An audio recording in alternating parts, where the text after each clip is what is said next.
주시는 하나님의 말씀은 에스겔 34장 22절에서 30절 말씀, 에스겔 34장 22절에서 30절 말씀입니다. 제가 말씀을 봉독하겠습니다. 그러므로 내가 내 양떼를 구원하여 그들로 다시는 노략거리가 되지 아니하게 하고 양과 양 사이에 심판하리라. 내가 한 목자를 그들 위에 세워 먹이게 하리니 그는 내 종 다윗이라. 그가 그들을 먹이고 그들의 목자가 될지라. 나 여호와는 그들의 하나님이 되고 내 종 다윗은 그들 중에 왕이 되리라. 나 여호와의 말이니라. 내가 또 그들과 화평의 언약을 맺고 악한 짐승을 그 땅에서 그치게 하리니 그들이 빈들에 평안히 거하며 숲을 가운데에서 잘지라. 내가 그들에게 복을 내리고 내 산 사방에 복을 내리며 때를 따라 소낙비를 내리되 복된 소낙비를 내리리라. 그리한즉 밭에 나무가 열매를 맺으며 땅이 그 소산을 내리니 그들이 그 땅에서 평안할지라. 내가 그들의 멍에에 나무를 꺾고 그들을 종으로 삼은 자의 손에서 그들을 건져낸 후에 내가 여호와인 줄을 그들이 알겠고 그들이 다시는 이방의 노략거리가 되지 아니하며 땅의 짐승들에게 잡아먹히지도 아니하고 평안히 거주하리니 놀랄 사람이 없으리라. 내가 그들을 위하여 파종할 좋은 땅을 일으키리니 그들이 다시는 그 땅에서 기근으로 멸망하지 아니할지며 다시는 여러 나라의 수치를 받지 아니할지라. 그들이 내가 여호와의 그들의 하나님이며 그들과 함께 있는 줄을 알고 그들 곧 이스라엘 족속이 내 백성인 줄 알리라. 주 여호와의 말씀이라. 아멘.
사랑합니다.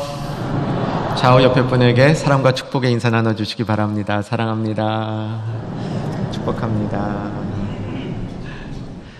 할렐루야. 찬양대와 오케스트라 통해서 영광 받으시고 또 교회 여러 섬김 이들을 통해서 영광 받으신 주님 말씀으로 우리들에게 다가와 주실 것을 소망합니다.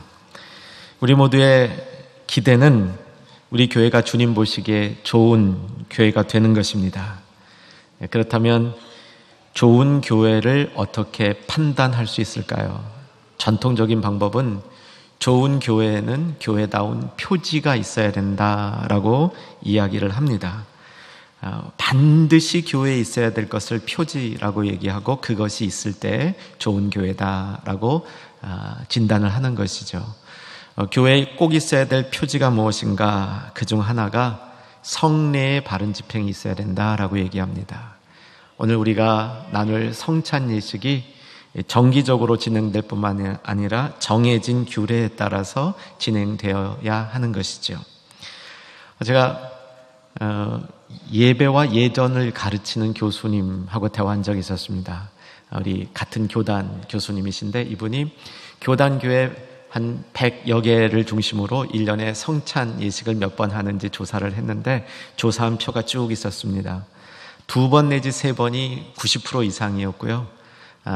1년에 매월 하는 교회가 한두 개 있었습니다. 그 중에 특이한 숫자를 가진 교회가 있었는데 1년에 7번 하는 교회가 있었습니다. 어느 교회일까요? 할렐루야. 저는 우리 충영교회가 1년에 7번 성찬 예식하는 것이 참 좋습니다. 우리 교회 모든 면에서 아주 적절한 성찬 숫자라고 생각합니다. 그런데 이 성찬 예식이 참된 교회의 표지인 이유는 성찬 예식 속에 은혜가 있기 때문입니다. 그리고 이 은혜는 주관적인 것이 아니라 객관적이라고 선포합니다. 여러분, 은혜가 객관적인 겁니다. 주관적인 게 아닙니다. 우리는 은혜를 내가 느끼는 감정, 내 기분이 업됐다 이런 쪽에서 접근하면 은혜는 주관적으로 보입니다. 그러나 은혜는 주관적이 아닙니다. 왜냐하면 은혜는 삼위 하나님이 우리에게 주시는 선물이기 때문입니다. 아시죠? 그냥 선물도 아니고 어떤 선물입니까? 공짜 선물입니다. 근데 이 공짜 선물이라고 이것이 간단한 선물이 아닙니다. 엄청난 선물이죠. 은혜의 객관성이라는 것은 무엇이냐면 은혜는 하나님의 이 주권에 따라 우리에게 그냥 주어지는 겁니다. 배달되어지는 겁니다. 근데 배달되어진 거 수령 거부하는 건 여러분 몫입니다.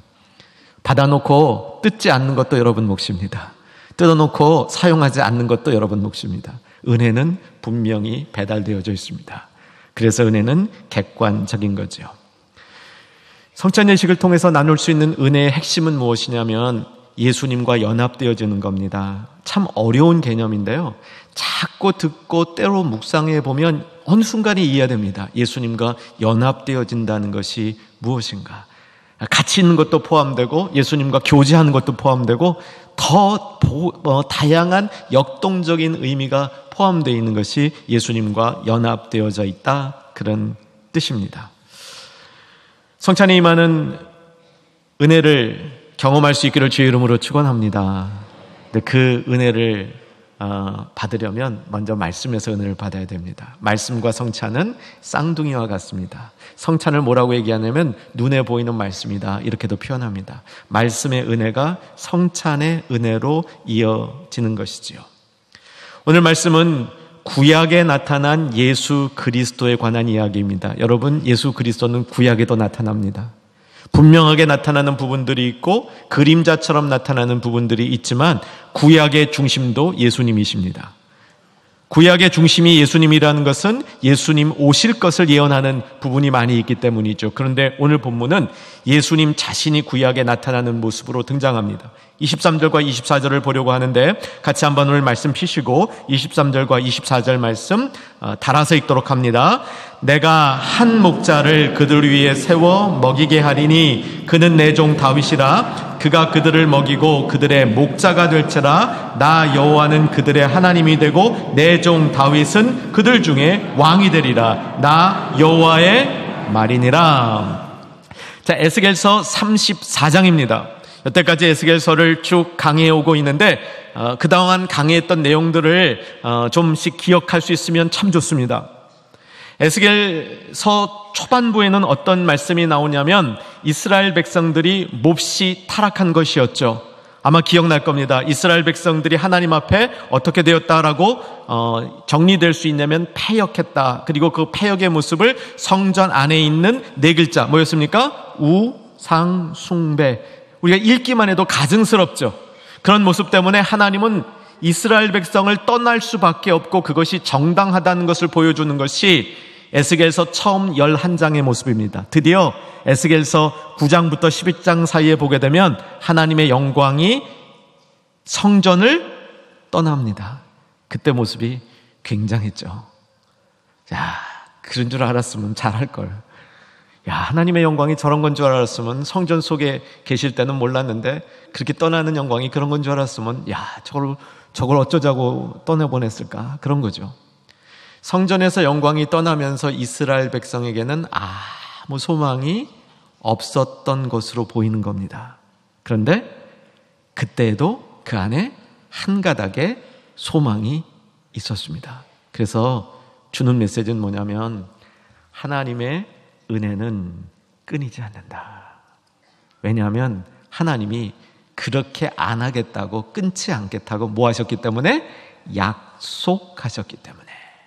그래서 성도는 그 약속을 붙들고 신앙생활 해야 되는 줄로 믿으시기 바랍니다.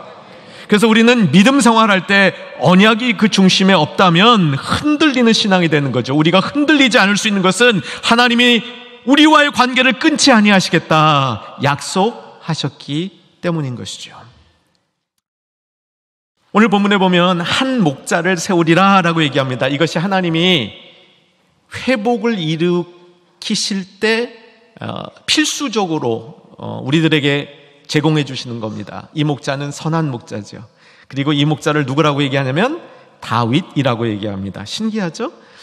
이 목자가 한 목자, 새로운 목자. 왜냐하면 당시에 참 목자가 아닌 거짓 목자들은 양떼를 먹이지 않았는데 양떼를 먹일 참 목자를 허락하신다 선포하시면서 그 목자가 다윗이라고 얘기합니다. 이 에스겔이 이 편지를 쓸 때 다윗은 이미 대략 한 400년 전쯤에 이미 주님 품에 갔는데 다윗이라고 얘기하는 거죠. 다윗의 자손 얘기하지 않고 또 다른 다윗 이렇게 얘기를 하지 않은 겁니다. 여기는 아주 깊은 내용이 있는데 사실 하나님이 다윗과 언약을 맺은 적이 있었습니다. 조금 이따가 살펴볼 거예요. 하나님이 다윗과 맺은 약속, 그 약속 때문에 그 이후에 이스라엘 백성들이 보존되는 겁니다. 끊어지지 않은 거예요. 그런데 과거에 있었던 그 다윗은 그림자고 하나님이 진짜 완벽한 약속을 맺어서 하나님과 우리의 끊을 수 없는 관계를 이루어 주신 그 다윗이 누구냐면 예수님인 겁니다. 그래서 다윗 자손으로 오신 예수님, 이런 말씀이 성립되는 겁니다. 그래서 한 목자를 세우리니 그가 양떼들을 먹이리라. 그는 다윗이다. 이것은 예수님을 구약에서 보여주는 참 분명한 예언이라고 볼 수 있겠습니다. 충영교회 강단에 보면 우리 대표 기도하시는 분들이 장로님들뿐만 아니라 권사님, 안수 집사님, 저는 이 대표 기도 가운데 제 귀에 익숙해져 있는 그 표현이 있습니다. 여지없는 죄인들입니다.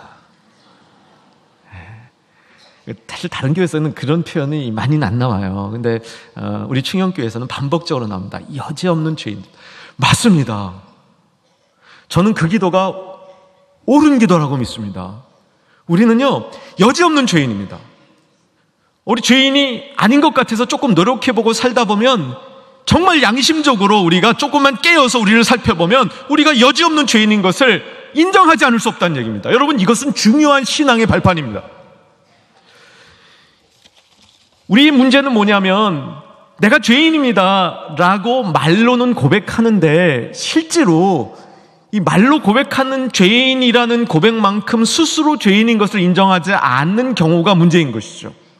저는 이것을 사극성 죄인 고백이라고 말합니다. 사극에 보면 그러잖아요. 전하 죽을 죄를 지었사옵나이다. 그 다음에 꼭 따라오는 말이 있죠. 1, 2초 쉬고 하오나. 결국은 자기의 죄를 인정 안 하는 거죠. 그런데 우리 성도들의 문제는 이 사극성 자기 죄의 고백, 같은 고백을 가끔은 한다는 겁니다. 에스겔서는 우리에게 진정한 죄의 고백과 그것에 죽을 수밖에 없었던 여지없는 죄인이라는 것을 고백하는 처절한 경험이 있을 때, 그때 하나님의 회복의 길은 열려있다, 이 진리를 가르쳐줍니다. 저는 오늘 이후에도 이 말씀을 반복적으로 여러분하고 나누기를 원합니다. 자, 우리 지난 주일 말씀을 한번 되짚어 보기를 원합니다. 지난주 말씀 주제가 되는 단어가 뭐였죠? 한 반절은 기억하시기를 제 안에 소망이 있습니다. 뭐죠? 마른 뼈. 에스겔서 37장 마른 뼈 골짜기에 갔죠? 마른 뼈가 해골 모습으로 있었습니다. 하나님이 묻죠. 에스겔아, 네가 보기에는 이 뼈들이 살아날 것 같으냐? 에스겔이 대답했죠. 주께서 아시나이다. 인간의 상식으로는 안 되는데 주님이 하시고자 하면 됩니다. 저는 겸손히 주님이 하는 일 앞에 무릎을 꿇고 기다리겠습니다. 살리시죠. 어떻게 살렸습니까? 뼈에 뭐가 붙었어요? 심줄이 붙었고, 그 위에 살이 붙고, 그 위에 가죽, 피부가 붙고, 그 다음에 뭘 넣었습니까? 생기를 넣었어요. 그랬더니 일어나서 뭐가 됐습니까? 군대가 됐어요. 자, 여러분, 마른 뼈의 모습을 에스겔서 37장 11절 잘 들어주세요. 그 모습을 뭐라고 얘기했냐면, 또 내게 이르되 인자야, 이 뼈들은 이스라엘 족속이라. 그들이 이르기를 우리 뼈들은 심히 말랐고 우리의 소망은 없어졌으니 우리는 다 멸절되었다 하느니라. 여러분, 뒷얘기는요, 뼈들이 스스로 한 얘기입니다. 사랑하는 여러분, 이 상태를 경험해야, 이 상태를 내가 진실하게 경험해야 하나님이 주시는 회복의 은혜가 무언지를 아는 겁니다. 하나님의 회복의 은혜는 도저히 주어질 수 없을 것 같은 그때 나타난 은혜가 진짜 회복의 은혜라는 사실입니다. 근데 하나님께서 이렇게 마른 뼈를 두시면서 그들에게 계획을 갖고 있었죠. 그것이 에스겔서 33장 11절에 나타났었는데 이런 내용이었죠. 하나님이 악인들이 멸망하는 것도 원치 않는다. 기억나세요? 나는 악인들이 멸망하는 것도 원치 않는다. 이 주님 마음이에요. 그래서 하나님은 그 안에서 회복을 이루시겠다라고 말씀을 하시는데, 이것은 그 에스겔 시대에 악인들이 많아졌는데 내가 저들이 멸망하지 않기를 원한다라는 단순한 그 시대만을 위한 하나님의 마음이 아니었습니다. 아주 오래전부터 하나님은 그런 마음을 갖고 계셨습니다. 이 하나님의 마음을 이해하는 것이 참 중요합니다. 사실은 에덴 동산에 아담과 하와가 범죄했을 때부터 갖고 있었지만 성경에 나타나는 구절을 한 2개 찾아보면 노아가 홍수를 이기고 살았을 때, 창세기 9장 11절 자막으로 보겠습니다. 창세기 9장 11절 같이 한번 읽겠습니다. 내가 너희와 언약을 세우리니 다시는 모든 생물을 홍수로 멸하지 아니할 것이라. 땅을 멸할 홍수가 다시 있지 아니하리라 라고 말씀하십니다. 그리고 이 이야기는 계속 이스라엘의 역사 가운데 발전이 되는데, 다윗 왕을 세울 때 하나님이 특별하게 다윗에게 나타나셔서 언약을 맺습니다. 아주 멋진 장면입니다. 사무엘 하에 나오는데 7장인데요. 요지가 이거예요. 내가 너희와 견고한 나라를 세우겠다. 이 나라가 멸망하지 않겠다. 이 나라가 영원하리라. 나 여호와 하나님은 다윗과 그 자손을 통해서 영원히 다스리리라. 이런 언약을 맺는 겁니다. 이것도 한번 자막으로 볼까요? 사무엘하 7장 11절 12절 말씀 같이 읽습니다. 전에 내가 사사에게 명령하여 내 백성 이스라엘을 다스리던 때와 같지 아니하게 하고 너를 모든 원수에게서 벗어나 편히 쉬게 하리라. 여호와가 또 내게 이르기를 너를 위하여 집을 짓고 내 수완이 차서 내 조상들과 함께 누울 때 내가 내 몸에서 날 내 씨를 내 뒤에 세워 그의 나라를 견고하게 하리라. 이스라엘 백성들에게는 의문이 생겼습니다. 바벨론 포로로 끌려갈 때 그들의 이 생각은 참 혼란스러웠습니다. 어떻게 하나님의 도성인 예루살렘이 이방에 의해서 짓밟히며 하나님의 성전이 이방에 의해서 무너질 수 있을까? 당시 고대 근동의 전쟁은 신들의 전쟁입니다. 전쟁에서 이긴 신이 큰 신이고 진 신이 그 이긴 신 밑으로 들어가는 겁니다. 하나님께서 바벨론에게 자기의 도성을 내줬다면 바벨론 신 밑으로 들어가게 되는 것인데 어떻게 정말 하나님은 살아계시다면 이런 일을 왜 허락하셨을까 하는 거죠. 인생의 큰 혼돈인 겁니다. 또 하나의 혼돈이 뭐냐면 조금 전에 읽은 거죠. 다윗 왕조가 영원히 계속된다고 그랬는데 우리 민족의 위대한 왕 다윗의 그 왕조가 영원히 계속된다고 그랬는데 어떻게 다윗 왕조가 멸망했냐 하는 것이죠. 사실 오늘 본문은 그러한 역사적인 질문에 대한 대답이 되기도 하는 겁니다. 사랑하는 여러분, 본문으로 더 들어가기 전에 먼저 주님의 마음 짚고 넘어갑니다.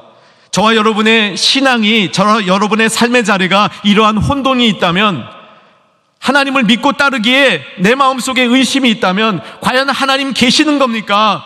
하나님 계신 건 맞는 것 같은데 왜 다른 사람의 하나님은 되어주시는데 나의 하나님은 안 되어주시는 겁니까? 하나님이 살아계시다면 왜 세상이 이 모양입니까? 왜 세속주의가 이토록 주님의 복음보다 앞서는 그런 모습이 나타납니까? 라는 질문이 있으시다면 여러분 어떻게 회복하셔야 되는 줄 아십니까? 여러분 인생이 표류하고 있다면 어떻게 그 인생을 바로잡아야 되는지 아십니까? 한 목자, 내 인생의 목자, 그 목자 앞에 나가는 겁니다. 그리고 그 목자의 다스림 앞에 다시 서는 겁니다. 이스라엘 백성이 다윗 왕조가 무너졌습니다 그렇게 얘기를 하는데 그 질문 앞에 오늘 답을 주는 거예요. 아니야, 한 목자가 나타난다. 그가 다윗이다. 미래에 나타날 예수님을 칭하면서 예수님 안에 있을 회복을 얘기하는 거죠. 그 회복의 모습을 오늘 본문은 화평 언약이라고 얘기를 합니다. 25절 같이 한번 보시기 바랍니다. 25절 피십시다. 25절 같이 읽겠습니다. 시작. 내가 또 그들과 화평의 언약을 맺고 악한 짐승을 그 땅에서 그치게 하리니 그들이 빈들에서 평안히 거하며 숲을 가운데서 잘지라. 뒤로 조금 내려가면 27절에 그런즉 밭의 나무가 열매를 맺으며 땅이 그 소산을 내리니 그들이 그 땅에서 평안할지라. 화평 언약이 맺어지는 거죠. 사랑하는 여러분, 주님이 우리와 약속을 맺으실 때 우리가 그 주님 약속 아래 있을 때 바꿔 얘기하면 선한 목자 아래 있을 때 우리는 무엇을 누립니까? 화평을, 평안을 누리는 겁니다. 예수님이 잃어버린 양 한 마리를 찾으셔서 그를 어떻게 했습니까? 어깨 위에. 거기서 그 양은 보호의 마음을 가졌던 거죠. 이것이 화평 언약의 기본꼴입니다. 사랑하는 여러분, 저와 여러분 사이에 화평 언약이, 하나님과 우리들 사이에 화평 언약이 있는 줄로 믿습니다. 그 화평 언약의 내용을 간략히만 살펴봅니다. 화평 언약의 내용은 28절부터 나오는데 이방의 노략거리가 되지 아니할 것이며 땅의 짐승들에게 잡아먹히지 아니할 것이며 29절로 가면 기근으로 멸망하지 아니할 거며 다른 나라의 수치를 받지 아니할지니 이렇게 되어 있습니다. 전에 에스겔서 초반부를 말씀으로 나눌 때 하나님의 백성이 패역하고 우상 숭배하여서 하나님의 심판과 진노를 받을 그때 하나님이 그들을 벌하실 때 네 가지 상징적인 것으로 벌했습니다. 혹 기억나시는 분 계십니까? 짐승, 기근, 전염병, 칼. 한번 확인합시다. 에스겔서 5장 17절인데 자막으로 보겠습니다. 읽습니다.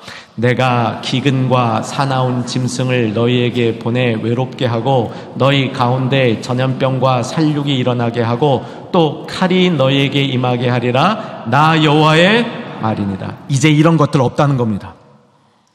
이제 이런 것들로부터 보호해 준다는 것이 화평 언약의 핵심이며 오늘 본문이 그것을 자세히 기록하고 있습니다. 이 내용을 우리가 구체적으로 성찬 때문에 들어가기는 어렵습니다. 그런데 화평 언약의 우리의 핵심을 잡아보십시다.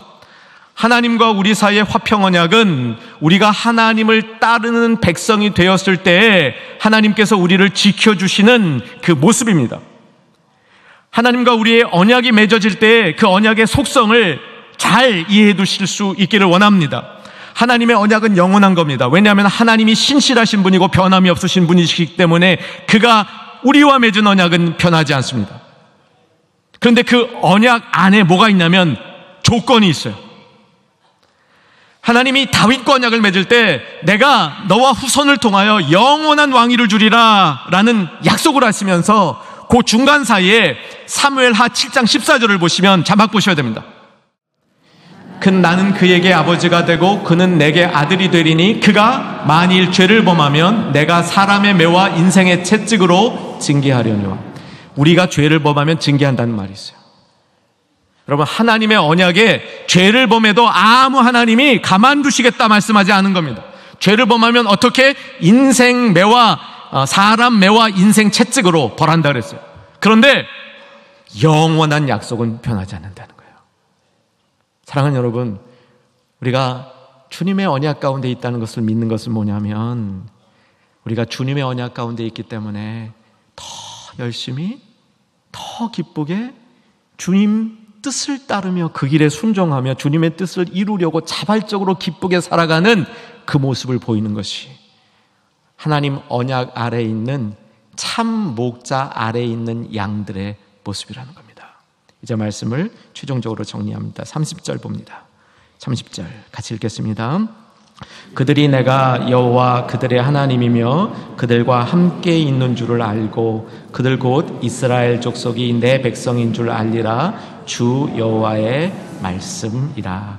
원래 하나님이 우리와 언약을 맺을 때 그 언약의 기본 꼴은 뭐냐면 내가 너의 하나님이다. 내가 너의 왕이다. 아버지다. 너는 내 자녀다. 백성이다. 이렇게 얘기해요.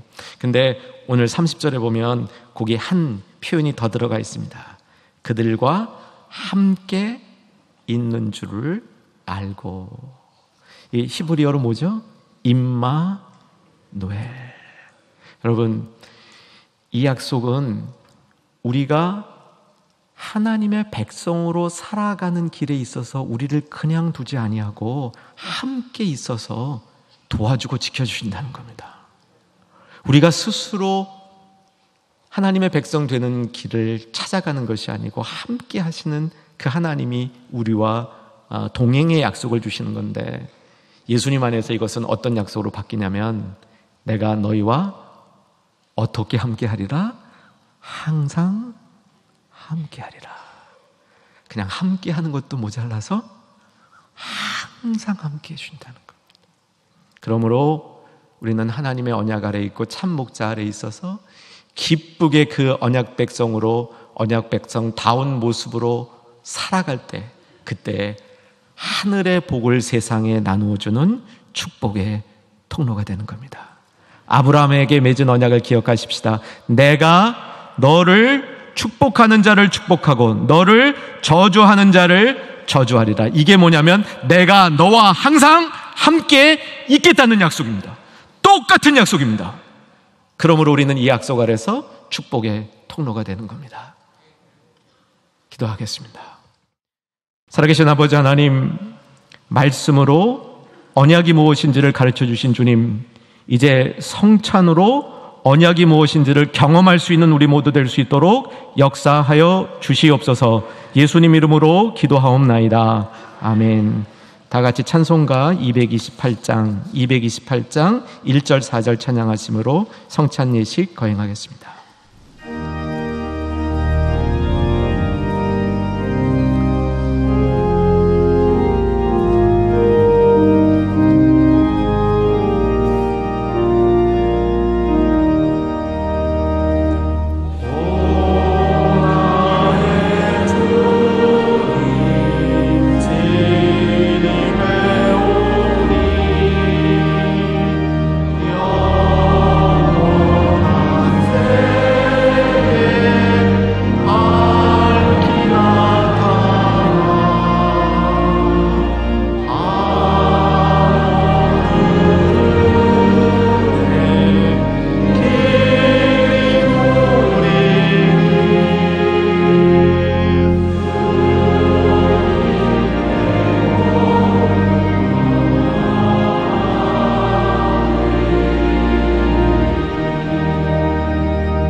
성찬 예식은 우리 주님께서 친히 제정하신 은혜의 방편입니다.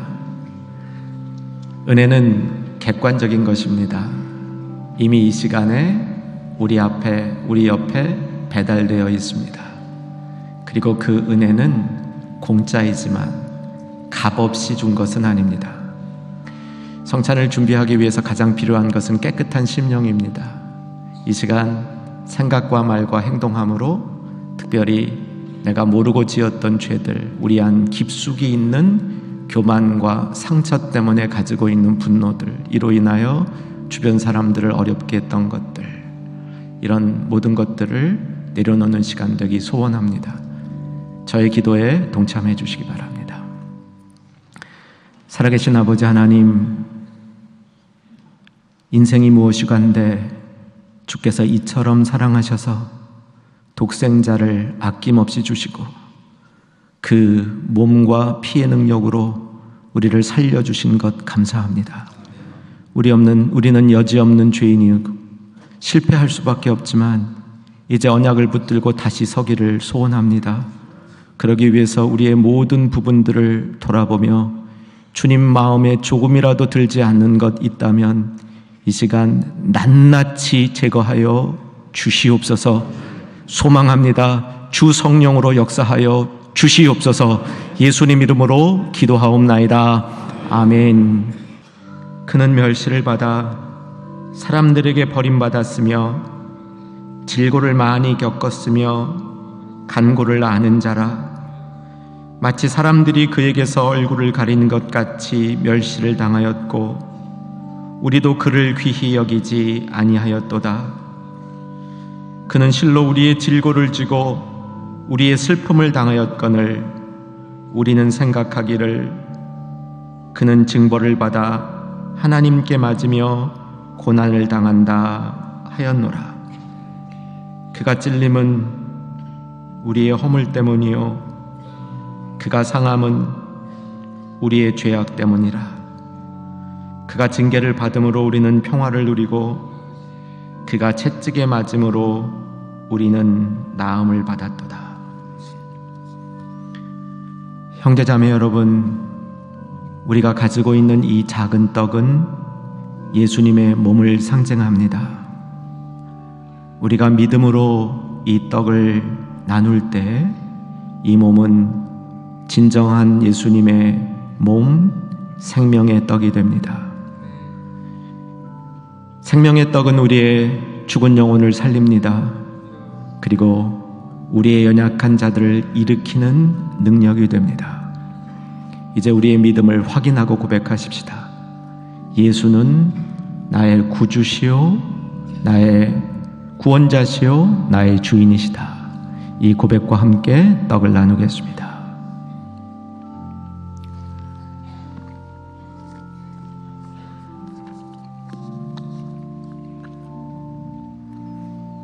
내가 너에게 전한 것은 주께 받은 것이니 곧 주 예수께서 잡히시던 밤에 떡을 가지사 축사하시고 떼어 이르시되 이것은 너희를 위하는 내 몸이니 이것을 행하여 나를 기념하라 하시고 식후에 또한 그와 같이 잔을 가지시고 이르시되 이 잔은 내 피로 세운 새 언약이니 이것을 행하여 마실 때마다 나를 기념하라 하셨으니 너희가 이 떡을 먹으며 이 잔을 마실 때마다 주의 죽으심을 그가 오실 때까지 전하는 것이니라. 형제자매 여러분, 우리가 가지고 있는 이 잔에는 예수님의 보혈이 담겨 있습니다. 예수님의 보혈은 온전한 희생이며 우리를 정결케 하는 능력이며 무엇보다도 완벽한 사랑입니다. 하늘보좌와 이 땅을 연결하는 길이요 진리요 생명 되신 예수님의 사역의 절정입니다. 이제 우리 이 보혈 앞에 고백하십시다. 하나님 사랑합니다. 예수님 감사합니다. 성령님 찬양합니다. 이 고백과 함께 같이 잔을 나누겠습니다.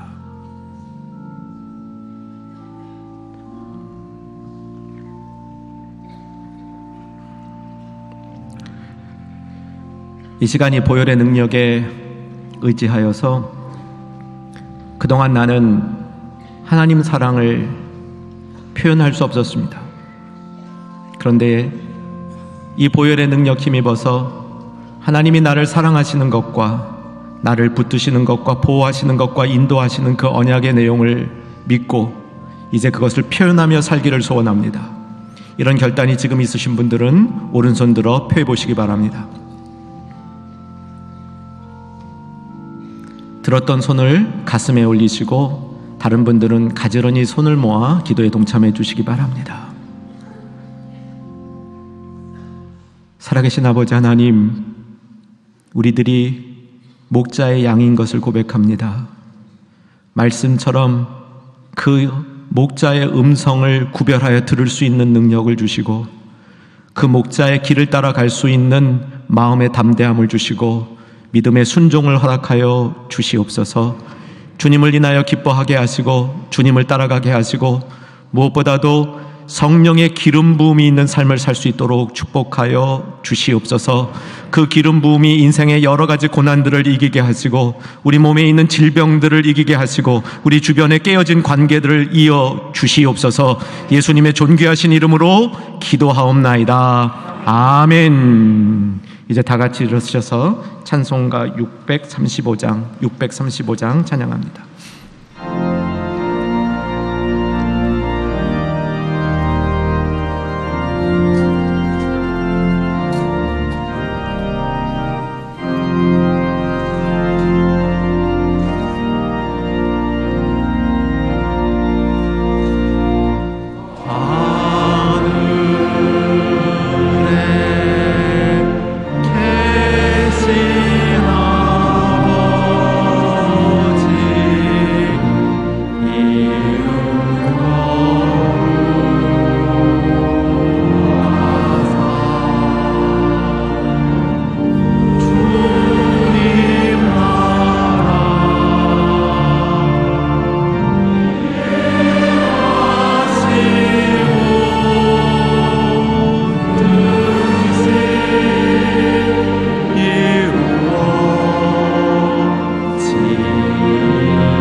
이제는 나를 위하여 십자가에 달리신 구주 예수 그리스도의 은혜와 하나님 아버지의 크신 사랑과 성령님의 내주교통 위로 충만케 하심이 목자를 따라가는 주의 양으로 살기로 결단한 주의 백성들 위해 이제로부터 영원토록 함께 있을지어다.